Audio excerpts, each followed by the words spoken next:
Hello friends, பாருங்கள் மீன், விலை மீன் பொரிக்க, இது குழம்புக்கு மஞ்சப்பொடி போட்டு கழுவி வச்சுருக்கேன். மிளகாப்பொடி போட்டுக்குவோம். மிளகாப்பொடி போட்டாச்சு, மஞ்சப்பொடி, உப்பு அப்படியே பிரட்டிக்கிறோம்.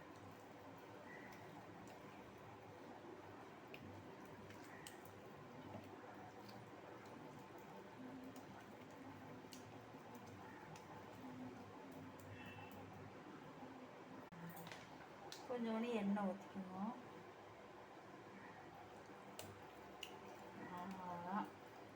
அவ்வளவுதான், பொரிச்சிருவோம்.